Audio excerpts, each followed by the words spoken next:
Time for another Rocky Mountain College tabletop. So today I'm going to be talking mostly 44 caliber bullets.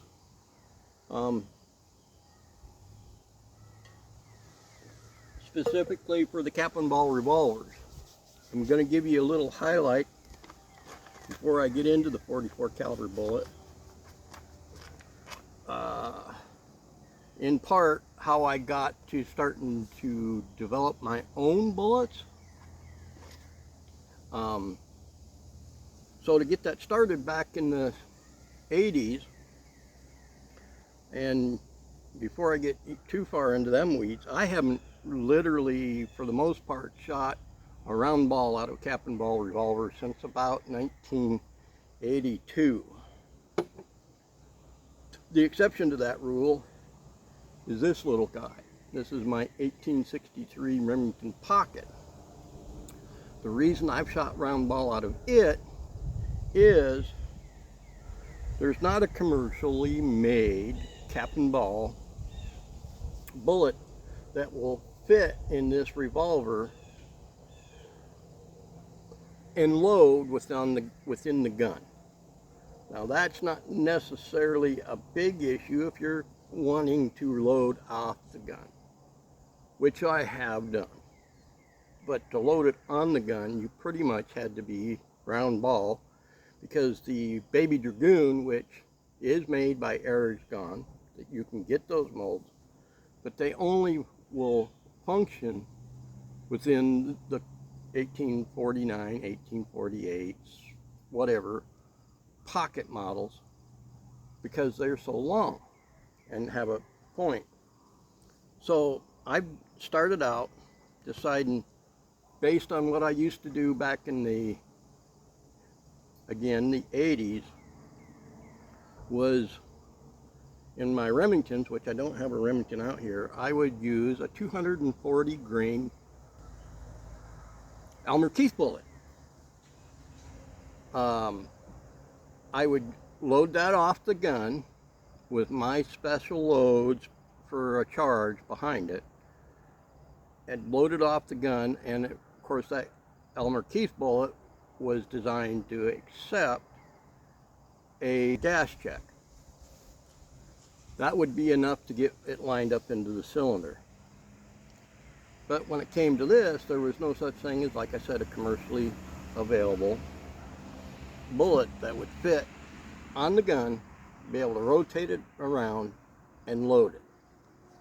So I set out originally to Kato Oyama to see if he was in the process of developing a bullet, or was interested in developing a bullet in the 31 caliber revolvers.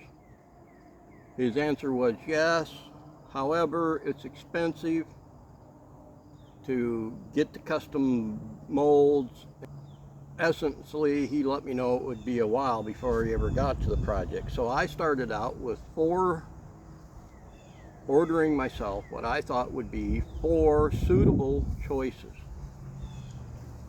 for doing it myself. One of them appeared to be very close to what a Kato Oyama bullet would be, if I'm saying his name correctly.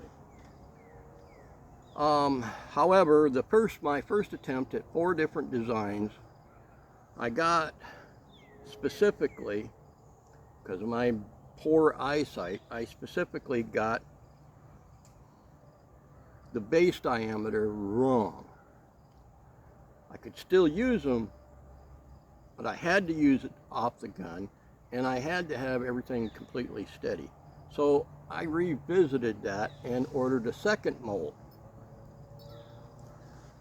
Slightly different design, just because I wanted to test more than one. Those first 4 I wanted to test anyway, so I went a slightly different design, corrected the heel on the bullets to be the correct size, and in essence I came up with 2 bullets that easily fit in this particular revolver and would rotate around and load it.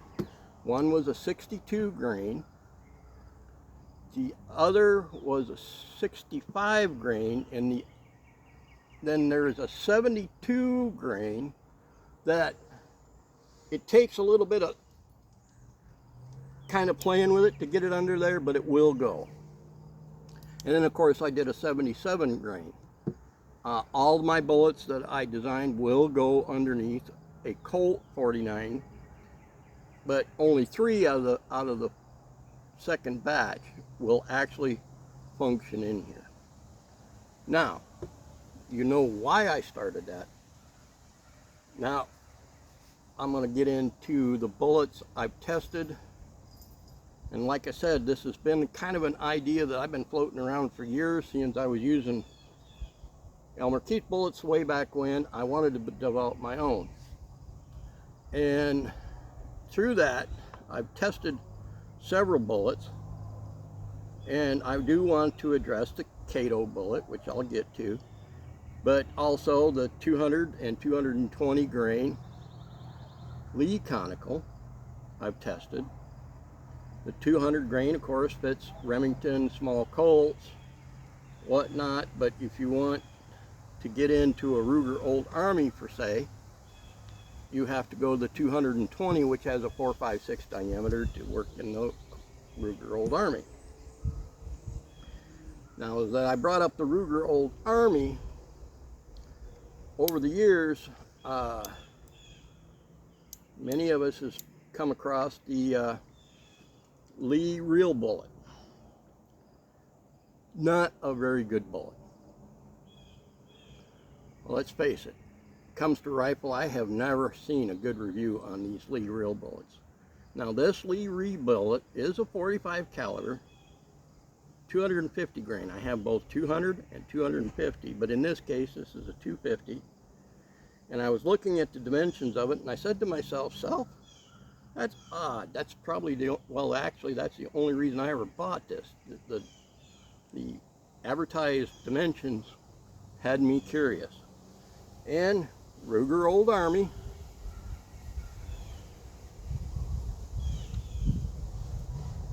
I hope you can see that, but it rotates under the loading lever just perfectly. And believe it or not, this is a damn fine shooting bullet out of this particular revolver. Both the 200 and 250 grain shoot like a dream through this particular revolver. Now I'm going to back that out because I don't want it stuck in there forever and have to figure out or pull the cylinder. But you get the point. Now here's the same bullet, and I for kicks tried it in my, again, Rogers and Spencer, and as you can see, I can get that to fit into the cylinder a little bit, but not enough to clear the loading port. That makes it a no-go for me. And again, I'm going to pull that bullet out, put it right back here. Now, I haven't tried the 200 grain one in it, but it, again, I don't see a reason I have to use that bullet because it's not exactly what I'm going for. Now, I brought out a small scale to make sure I'm telling you right. So, when I started designing my bullets, I wanted two things. I wanted plenty of nose surface to smack something with, because let's face it, for the most part, most cap and ball bullets do not mushroom. So I wanted hard hitting, deep penetrating, kind of the same thing as a Kato bullet, which I do have here, a Kato bullet. And again, I can't tell if you're seeing this clear enough, but it has a pretty sizable nose and it's a good penetrator. As a matter of fact, it's a great bullet. This one happens to be his 220 grain bullet, and it's the only weight of his I've ever tested. I've not tried his 240s or his 255s. However, when I started doing bullets, I wanted to get, again, the biggest nose possible, and if you can see that, that's a big nose, and I wanted them to be short as possible to get cylinder capacity. This particular bullet you've seen and heard me shoot from my Remington carbine. This is my 165 grain bullet. part of its secret is its length from nose to heel, or base to nose, is 0.40. That's shorter than a round ball. Even though a round ball is round, it takes up more space than this does in my cylinder for capacity. My next one is my 190 grain, and I ran 54 grain charge in that same Remington carbine. And the difference between a Remington carbine and a Remington new model Army is 0. So potentially it has the ability to run 54 grain charge. In the effort to be transparent, those two charges that I'm talking about are not true black powder. They're a substitute. Then I'm going to jump to my 215 grain charge, and to make sure, or bullet, to make sure I'm telling you this correct, I'm going to zero this scale out. And again, big nose and as short as I possibly can get it. As a matter of fact, you see it up next to this Kato bullet at 215 grains. This one is supposed to be 215, right? And I can't tell you the length off the top of my head, but it's still at 215, shorter than Kato's 220. And it weighs 211 grains on the scale currently. I take that same Kato bullet, and it actually still has grease in it, but I'm going to take that same Kato bullet, and it weighs, with the grease still in it, 219 grains. So pretty close to the same thing. And then the next one up is my bullet, and it's supposed to weigh 220. It doesn't, but that's what my intention was. And you put that on the scale. Oh, I gave you the wrong bullet. There it is. Same, it's supposed to be 220. Put it on the scale, and it comes out at 217. That's not necessarily my average, but you get the point. And then I decided to go 4 bullets specifically for the Ruger Old Army and the Colt Walker Dragoon style bullet, which this particular one here, not my prettiest bullet, but I brought it out anyway. It's supposed to be 240 grains. Again, big nose, short as I possibly could get it. And I got a weight of 238.2 on that particular bullet. The next bullet in line was supposed to be 250. Again, short as I can get it. It's actually, if you look at it, at 250, it's pretty close to the exact same length as Kato's 220. Put it on the scale, I have 252 grains, even. Put it back, and then I went a 260, which is longer than Kato's 220 bullet, but not by much. And on the scale, I got 258.6. And then my big boomer, which has, these two bullets have been featured on Leberguns 50 already, the 165 and the 190 grain. But he also featured this bullet twice out of a Walker. One time as cap and ball cylinder, and the second time was in the 45-55 Walker. It's 270 grain bullet, and I put it on the scale, and I get 271.1. Now, out of the Walker, Jeremy with Leberguns 50 got just a shade under 1,000 feet per second. I think I can do better than that. When my Walker comes back, I'm going to start testing the bullet on my end. Now, I went through some of that, and again, I'm going to bring this back to the front. That's a Kato Oyama. Great bullet. He makes a great product. I just figured that if I'm going to spend the money for a 6-spot bullet mold, and have 6 of the same thing. If I had ideas of different bullets I wanted to try, it wasn't that much more expensive for me to get bullet molds that were 4 different bullets within one mold, and I got to test my own. But the Kato Ojama, great bullet. He does a great job with that bullet. This bullet specifically I found on sale at a Rendezvous, and again, advertised as Kato. I'm assuming the guy bought the mold through Kato himself. Don't know. Not my job to track that down.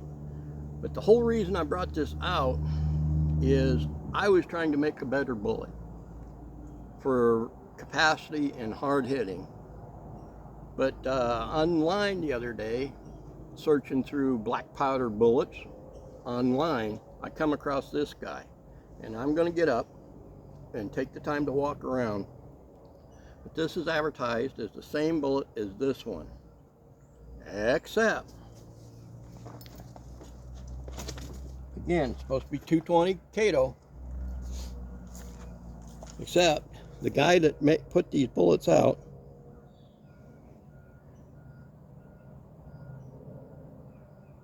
has a hollow point to it. There, I think maybe you can see it there. So it's advertised as a 220 Kato bullet with a hollow point for a cap and ball revolver. I had to have some. Got to try them out. I thought it'd be interesting for people to see that.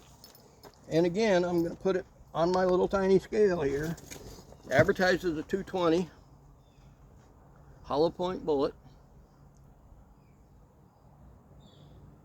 And I get an actual weight of 211.6 grains. And quite frankly, I'm kind of excited about that. Now that I went through all of that, I want to kind of finish out that, in case you guys haven't noticed, when it comes to the written word, there's certain things that I kind of get wrong with my vision and my stroke. I'll write things and think I wrote it correctly, but my vision kind of fails me. And in the past here, I've been contacted, not a ton of times, but contacted after Jeremy did some of his tests and told him who did it, got some contacts wanting me to sell them bullets, and I was not willing to sell bullets, and now I actually can't sell bullets. Reasons is my personal reasons, but I basically, if I make too much money, then I'm screwed. Doesn't matter. I'm talking too much about that. But in that, I've offered people bullets, including those that reached out wanting me to sell them. And the one thing I tell them is I'm willing to ship you some bullets, just mold and ship you some bullets to test. The only thing I ask for is if I take the time to ship you those bullets, because I can't test as many bullets as I put together. At this point, I personally have done 20 different bullets between the 31 caliber and the 44 caliber, and of course the 36 caliber. I did 4 bullets for that as well, of my own dimensions. So basically I said, I'll send you some bullets and let you give them a shot. The only thing I ask for is an honest opinion.